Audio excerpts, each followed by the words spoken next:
Hola colegas, buenas, ¿cómo están? ¿Qué tal? Acá con este microprograma de clase abierta con el profe Blado. Estoy justo en ruta, así que vamos a hacer un alto en el viaje. Justo he conseguido acá para poder dirigirme y hacer esta clase abierta de un tema que es importante, que es los aspectos vinculados a los cambios de gestión, a los cambios en la gestión. Cómo afrontar los cambios de gestión en las entidades públicas. Y esto es a colación de que entra un nuevo gobierno, ciertamente, y a partir de que entra un nuevo gobierno, muchas veces se van a dar cambios.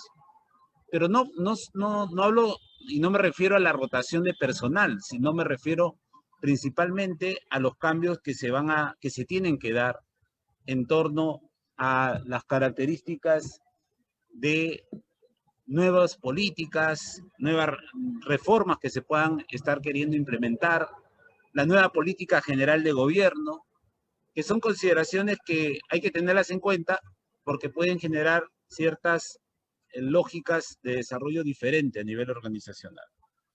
Otro aspecto importante que tenemos que ver en esta lógica de cambio es que hay necesidad creo, de cambiar las gestiones de varias entidades debido a la nueva convivencia que vamos a tener. En este periodo de gobierno se van a dar una nueva convivencia social, una nueva necesidad de intervención, producto de que estamos entrando a otro momento de la pandemia, un momento donde más gente va a estar vacunada, un momento donde se va a necesitar trabajar en una lógica de post-pandemia. Entonces, todos esos contextos nos impulsaron a proponerles la presentación de hoy día, que voy a pasar a acabarla. Va a ser una presentación rápida, ciertamente, pero esperemos que les sea de utilidad para que los que están interesados en ver desde adentro del Estado o desde afuera del Estado cómo interactúa el cambio en las entidades públicas, cómo gestionar el cambio, porque una cosa es que tú le pongas una reforma, le modifiques un proceso de gestión, rediseñes, hagas reingeniería, hagas innovación, tengas una nueva forma de atención. Y otro contexto es que tú, además de eso, puedas gestionar ese cambio. Porque muchas veces, si no se gestiona bien el cambio, lo que puede suceder es que esas reformas, esas modificaciones, esos rediseños, esas reingenierías, esas innovaciones se quedan truncas. Entonces, el esfuerzo está en esa caracterización. Un primer elemento es, oye, ¿y de dónde me voy a agarrar para configurar la lógica de cambio? ¿No? Porque siempre en la administración pública te piden, ¿no? Oye, ¿dónde puedo encontrar las orientaciones para la gestión del cambio? De tal manera que esté regulado. Bueno, les doy una noticia. En la Política Nacional de Modernización de la Gestión Pública, ahí se aborda el tema de la gestión del cambio y se establecen ocho, ocho pasos para el desarrollo de la gestión del cambio. Uno,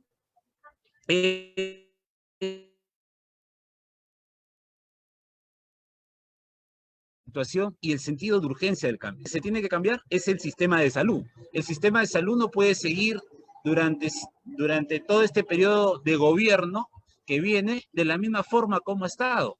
Nos agarra otra pandemia peor que la del COVID, que puede haber, ¿no? Ya hubo la del COVID, puede haber otra, o otras circunstancias, y no puede pasar que el sistema de salud no tenga la capacidad de respuesta. Entonces hay que cambiar el sistema de salud, ir hacia un sistema unificado, ir hacia un desarrollo de calidad del servicio. Es más, hay temas nuevos, ¿no? Como por ejemplo las evaluaciones de tecnología sanitaria. ¿Cómo yo voy a acceder a nueva tecnología sanitaria, a nuevos medicamentos? Ya se está publicando cosas sobre los tratamientos, que ya están saliendo medicamentos para los tratamientos, que están en fase 2 o en fase 3, pero pronto se van a incorporar en el mercado mundial esos medicamentos para el tratamiento de la COVID, ¿no? Porque la vacuna no va a impedir que te contagies de la COVID.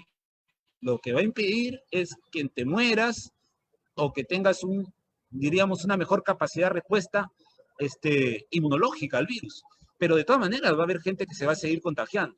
Entonces, lo que viene es esa evolución. Ese sentido de urgencia tenemos que ponerlo por delante. Un segundo aspecto que hay que considerar es que tenemos que formar dentro de la organización agentes de cambio, líderes de cambio, que sea un grupo de personas influyentes que pauteen las características de las condiciones en las que hay que desarrollar la intervención. Otro aspecto importante que hay que tener en cuenta es la creación de una visión de cambio. Hay que tener en cuenta una visión de cambio. Entonces ahí tenemos que tratar de crear esa visión de cambio para que se genere un ámbito de desarrollo compartido entre todos esos agentes de cambio para movilizar al conjunto. Ok. Bueno, les comentaba que en torno a los cambios que va a haber de gestión, ¿no? Los cambios de gobierno, las nuevas reformas, la nueva política general de gobierno, la nueva realidad que tenemos ante la pandemia, ante la pospandemia, exige que podamos generar reformas, modificaciones, rediseños, reingenierías, innovaciones en la gestión pública. Y ante esa situación tenemos que gestionar ese cambio. Si no lo gestionamos, muchas de esas cosas se van a quedar truncas, no van a funcionar, van a ser más de lo mismo, la gente no va a sentir el cambio. Entonces, hay que gestionar el cambio. Tenemos que tener un enfoque de gestión del cambio. Entonces, les comentaba que hay unos pasos a seguir para la gestión del cambio que están dispuestos en la Política Nacional de Modernización de la Gestión Pública, porque yo sé que muchos de ustedes y la gente que trabaja en el Estado siempre pregunta, ¿y dónde está? ¿Dónde se indica que tiene que haber una gestión del cambio? Tiene que desarrollarse una gestión del cambio. Bueno, está en la Política Nacional de Modernización de la Gestión Pública. ¿Y ahí qué hay que hacer? Uno, primero, analizar la situación y el sentido de urgencia. Por ejemplo, les comentaba el tema de la salud. El tema de la salud, el sistema de salud se tiene que cambiar, se tiene que modificar, porque no podemos tener un sistema de salud fragmentado, precario. Hoy está haciéndose un esfuerzo producto de la pandemia, pero la pregunta es cómo lo articulamos mejor ante las diferentes situaciones que nos pueden pasar. O el acceso a nueva tecnología. Les hablaba del caso de las tecnologías sanitarias que están asociadas a los medicamentos innovadores. Así como han salido las vacunas, pronto va a salir el tratamiento. Y una vez que salga el tratamiento, tenemos que acceder. Y eso va a estar en el mercado. No nos puede pasar lo que nos pasó con las pruebas moleculares, lo que nos ha pasado un poquito con las vacunas. Ahora ya el ritmo de vacunación está. Vayan a vacunarse, vayan al vacunatón de paso, pero tenemos que generar una lógica sostenible. Entonces, hay que analizar la situación y ver el sentido de urgencia de cada uno de los cambios que se tienen que hacer. Luego, dentro de la organización hay que formar grupos de agentes de cambio. Tienen que ser líderes, que sean personas influyentes en la organización y hay que buscarlas. Y independientemente del régimen laboral que tengan, pero que tengan una cercanía con las condiciones de desarrollo de la organización. Tercero, hay que crear una visión para el cambio, de tal manera que sea un esfuerzo compartido, se desarrolle a partir de un desenvolvimiento integral de todos los agentes de cambio de la organización. Y cuarto, hay que comunicar esa visión a todos, hay que sensibilizar en lo que implica la estrategia de desarrollo de ese cambio que se quiere lograr, de tal manera que todos sepan las líneas conductoras de ese cambio. Quinto, hay que eliminar los obstáculos. Durante ese proceso de gestión del cambio hay que evaluar constantemente dónde están las barreras.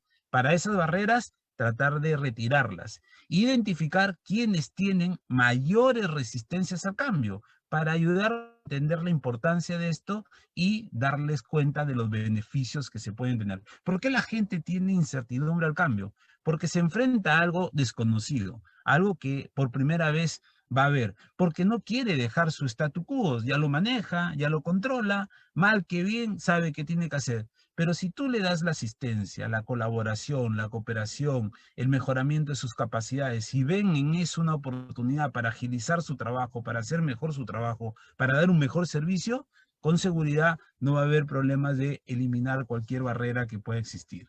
Sexto, conforme se dé el cambio, hay que dar luces de logros de corto plazo. No podemos esperar a hacer la gran reforma para recién decir, acá está el sistema de salud, acá está el sistema de educación reconvertido, acá está el sistema de promoción de las MIPES o acá está el sistema de mejoramiento de la inversión pública. No, tenemos que ir conforme avancemos dando cuenta de esos logros de corto plazo que se vayan dando.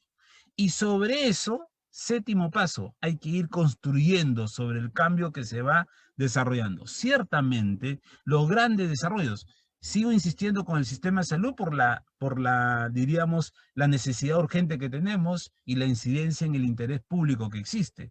Pero el sistema de salud, yo digo, hay que tener un sistema unificado, integrado de salud pública. Eso no se logra solamente porque salga la ley. Va a necesitar todo un esfuerzo. Hay que acceder a la mejor tecnología sanitaria del mundo. Eso no se va a dar de la noche a la mañana, porque se tiene que imprimir ciertos elementos en torno al desarrollo de eso. Hay que mejorar la calidad de los servicios en todo, las entidades públicas de nivel nacional, regional y local. Eso no se va a dar de la noche a la mañana. Entonces, se tiene que ir construyendo sobre cambios que se van dando conforme se van teniendo aciertos. Y también hay que mejorar continuamente en la lógica de buscar una vinculación. Y lo octavo es que tenemos que a partir de eso generar una cultura organizacional que vaya garantizando los esfuerzos de tal manera que se vean todos esos aspectos que se van logrando en la gestión. Y así haya una aversión positiva al desarrollo del cambio, de tal forma que la gente vaya apoyando el cambio, y si eso se logra impregnar, lo que va a suceder es que producto de la mejora continua, el mismo recurso humano, el mismo personal, las mismas áreas funcionales de la organización, vamos a buscar qué otras cosas pueden cambiar porque van a comenzar a creer en esa tónica. Entonces, no quiero ahondar mucho en estos aspectos. Quiero hacer una clase ágil. Les voy a tomar unos 12, 13 minutos más, enseñándoles algunos elementos que podrían considerarse. Esto que les he mostrado está en la Política Nacional de Modernización de la Gestión Pública. Se puede tomar. Es uno de los capítulos que está en la política que muchas veces se pasa por alto, no se analiza, no se toma en cuenta, pero que está ahí, para que encuentren un desarrollo, diríamos, que esté regulado en la lógica de la intervención pública en el país. Pero voy a compartir con ustedes algunos aspectos que son importantes. Cuando hago un cambio organizacional, tengo que explicar por qué cambiar, hacia dónde cambiar y cómo hacer el cambio.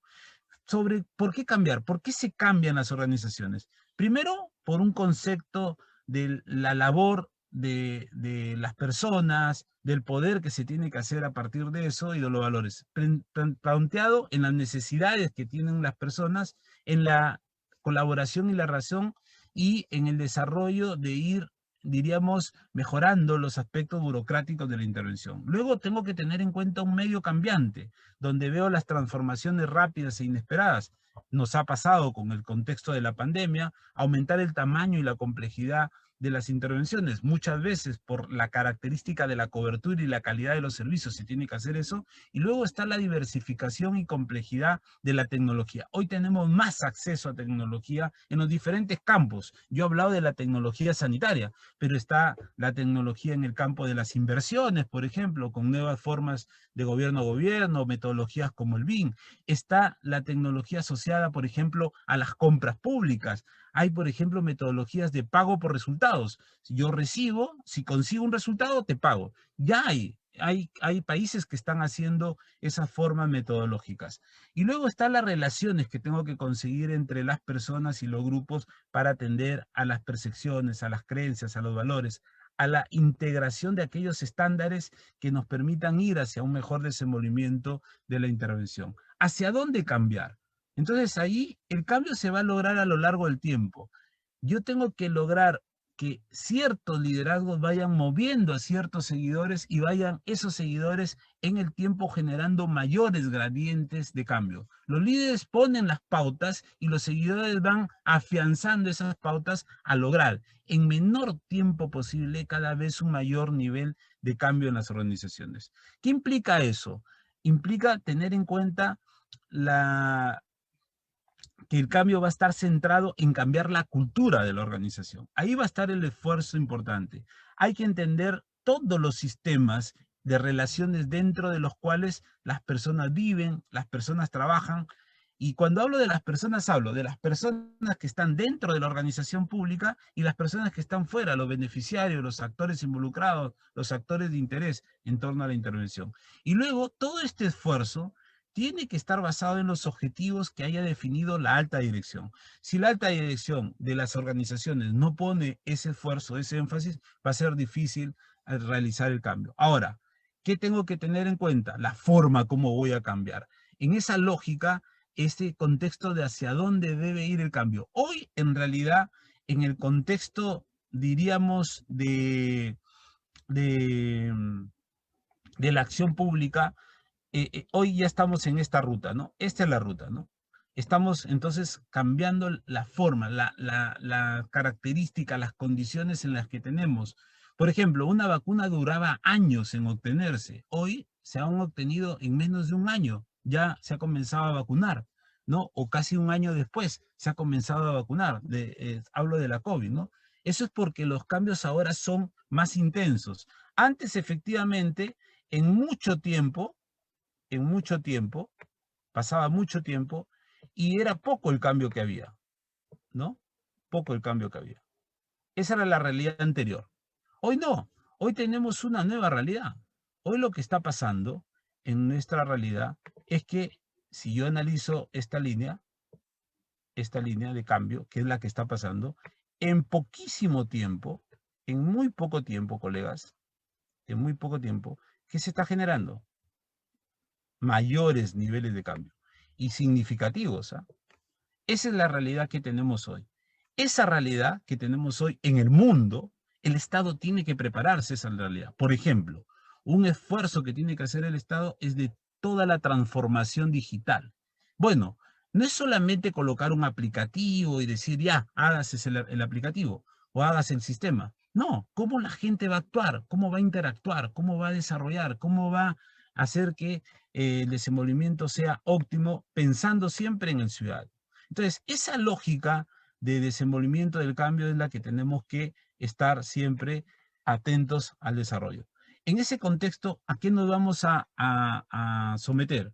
Bueno, a dos entradas. Por un lado, una dimensión temporal, el tiempo, y por otro lado, una amplitud del cambio.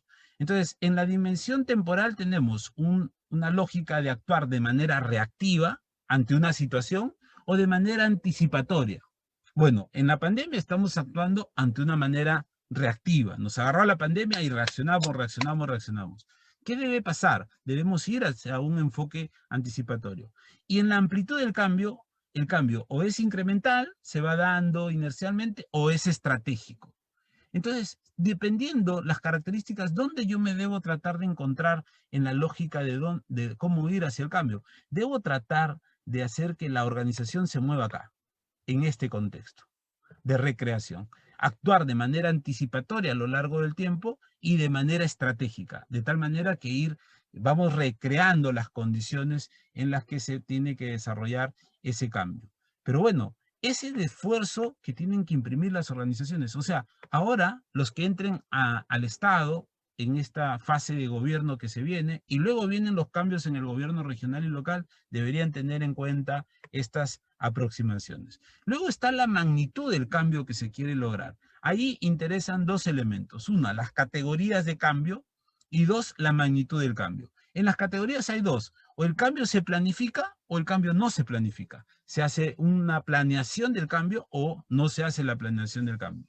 ¿Qué es lo que deberíamos desarrollar? Tratar de siempre planificar el cambio, es decir, adelantarnos. Ahí ayuda un poco el enfoque prospectivo, por ejemplo, que se hace de planeamiento.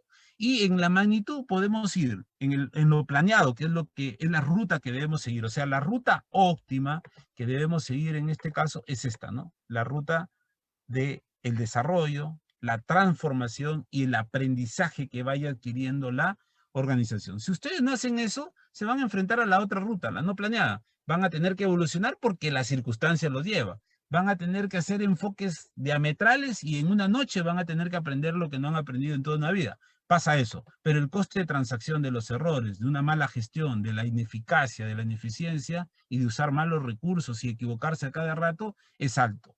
Por eso que tenemos que pautearnos una lógica diferente. Y lo tercero es cómo cambiar. Y ahí hay estrategias de cambio. El cambio puede ser coercitivo, con mucha fuerza, puede ser empírico, racional, se hace algunos elementos, se toma la información y a partir de eso, o puede ser reeducativo, es decir, tratar de ir desaprendiendo de esas lógicas de la intervención. Bueno, el enfoque que debe generar el líder del cambio es a un desarrollo coercitivo, con mucha fuerza, con mucha orientación, con mucha comunicación y con mucho liderazgo en la lógica de la intervención. Entonces, la preocupación que nos da a mi equipo de haber hecho esta exposición, de estar haciéndoles esta exposición, es tratar de impulsar esa lógica de intervención en los nuevos actores que van a venir con seguridad en el ámbito del gobierno, porque estamos en un gobierno de transición. Soy consciente que los ministerios van a cambiar de ministros, de repente de viceministros y de repente de directores generales, como suele pasar. Ojalá que en algunos sectores estratégicos haya continuidad, ¿no? Me preocupa la salud, me preocupa la educación,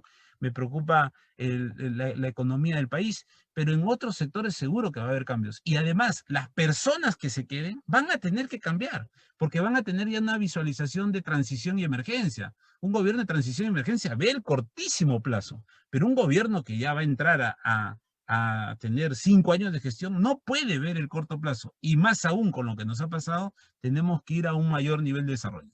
Y si a esto le ponemos una consideración matemática, ¿no? Para los que les gusta la objetividad, ¿no? La parte cuantitativa, el cambio, ¿cómo se puede expresar? A partir de analizar la insatisfacción positiva que puede haber en la sociedad, colocarle a ello una visión de cambio y luego dar los primeros pasos. Si yo tomo en cuenta la insatisfacción, le coloco una visión de cambio y comienzo a dar primeros pasos, yo voy a comenzar a generar el cambio. Ese cambio va a tener que ser de mayor incidencia, de mayor fuerza, de mayor liderazgo que todas las resistencias que se van a encontrar. Les juro que si uno habla de un sistema unificado de salud, por ejemplo, van a encontrar un montón de resistencias. Algunas, diríamos, ideológicas, otras porque no saben qué es lo que puede pasar y otras porque no quieren cambiar, porque no quieren mantenerse como están, con la ineficiencia, la ineficacia que eso genera. Entonces, estas condiciones son básicas para tener en cuenta en la lógica de la intervención. Y esto es una matriz que encontré en las investigaciones que voy haciendo para los cursos y me pareció bien interesante. Miren, para que haya cambio, ¿qué tiene que haber? Una necesidad sentida, un sentido de urgencia a partir de la insatisfacción, una visión, una planeación participativa, un plan de transición, tener esa fuerza, ese corazón, esa intención, los recursos también para los cambios, las competencias, las habilidades, destrezas, experiencia, especialización conjugadas y una evaluación, una retroalimentación constante. Esa es la fórmula para poder hacer el cambio. Pero ¿qué pasa cuando, por ejemplo, falta la necesidad sentida? Hay apatía en el cambio. ¿Qué pasa cuando no hay una visión compartida? Hay confusión al momento de hacer el cambio. ¿Qué pasa cuando no hay una planeación participativa? Hay mucha suspicacia de lo que puede pasar, mucha incertidumbre. ¿Qué pasa cuando no tenemos un plan de transición de la situación actual a la situación deseada? Hay arranques en falso que nos llevan a volver al punto de inicio. Luego, ¿qué pasa cuando no hay esa fuerza y esa consideración para hacer la intervención? Falta de compromiso. ¿Qué pasa cuando no hay recursos? Te terminas frustrando porque se trunca el cambio. ¿Qué pasa cuando no hay las competencias y las habilidades? Hay mucha ansiedad porque vemos lejos todavía el cambio. ¿Y qué pasa cuando no hay retroalimentación durante el cambio? No hay aprendizaje. Entonces, miren, esta matriz es una matriz que uno la debe tener muy en cuenta al momento de visualizar todos estos factores de cambio. No les quería quitar mucho tiempo, colegas. Voy a enseñarles algunos elementos importantes que hay que tener en cuenta y siempre, como siempre, vamos a tratar de hacerles llegar la presentación. ¿Qué cambios son necesarios? Primero, hay que analizar cómo funcionan las cosas y qué hay que modificar, cómo se gasta en el Estado y a partir de eso ver cómo se modifica el trabajo. Y esto es continuo y de desarrollo constante. Ahora, hay que ver cómo es ese cambio en cuanto al entorno.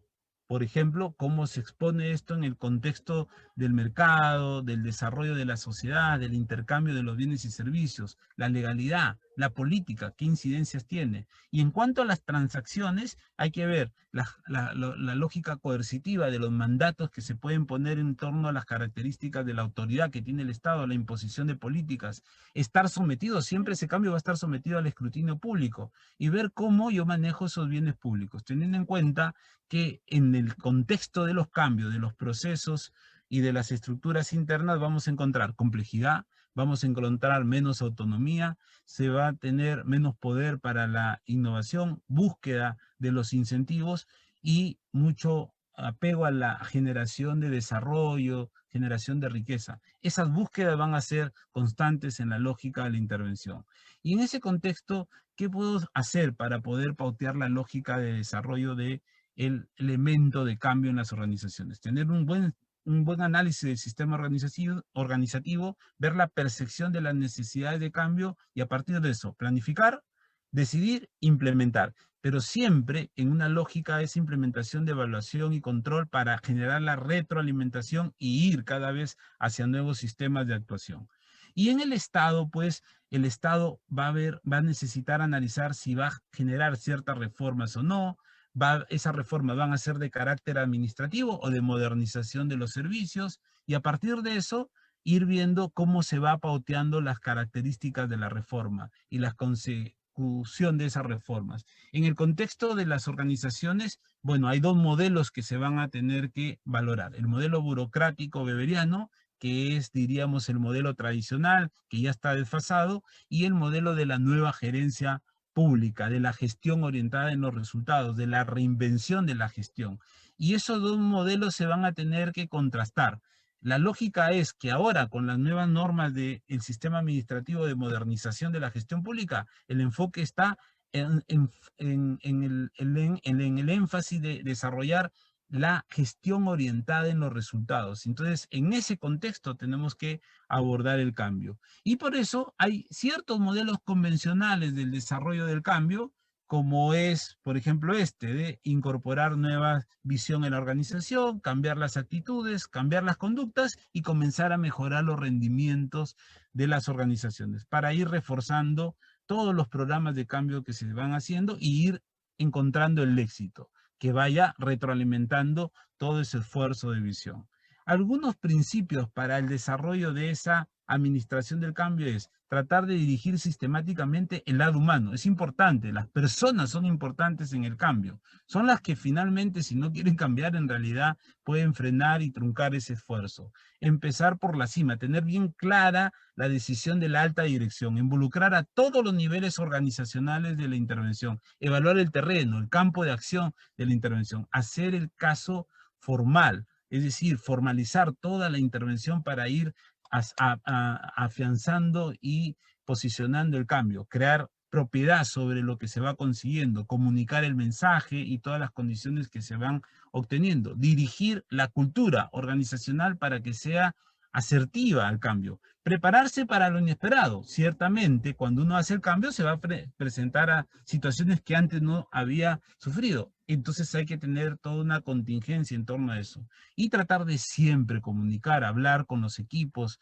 para que se vayan, con el liderazgo que se vaya imprimiendo, se vayan afianzando en esta lógica de intervención. Y claro, esto puede llevar a modelos ya más estructurados, ¿no? Donde se reconoce la necesidad de cambio, teniendo en cuenta la lógica que tiene que darse para alinear la dirección estratégica, desarrollar el caso para el cambio que se está afianzando. No se va a cambiar todo de la noche a la mañana, salvo que esté bien mal las cosas que se estén haciendo, pero sí los cambios se pueden ir dando gradualmente, desarrollar esa estrategia, ir hacia un plan de cambio, implantar ese plan de cambio en la organización para su despliegue y luego estar evaluando constantemente.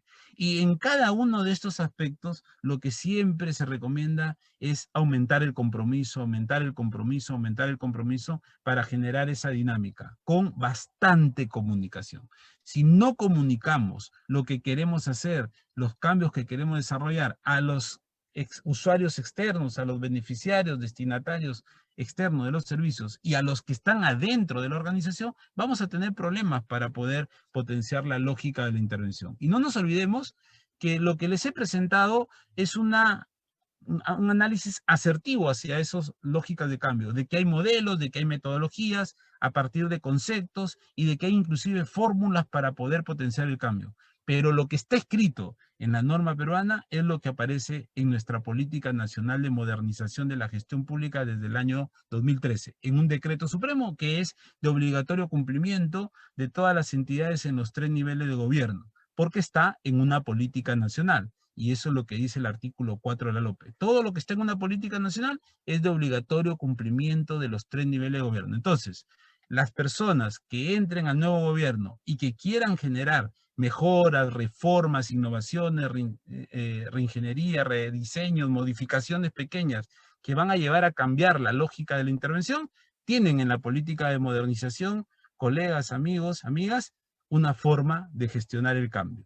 Espero que les haya sido de utilidad esta conferencia y nos seguimos viendo. Mañana tenemos reflexión semanal, una entrevista de otro matiz vamos a hacer mañana. Vamos a entrevistarlo a un colega que es el impulsor de un espacio virtual, así como el del canal del Profe Vlado, que se llama Gestión Pública al Ataque. El profesional del que hablo es Julio Puntrano, una persona que tiene mucha experiencia, y mañana vamos a hablar de esos retos y desafíos que tiene la nueva gestión. Nos vemos, cuídense, y les agradezco a las personas que me han acompañado en la sala del Zoom y les vamos a estar haciendo llegar la presentación. Cuídense mucho y hasta pronto. Gracias.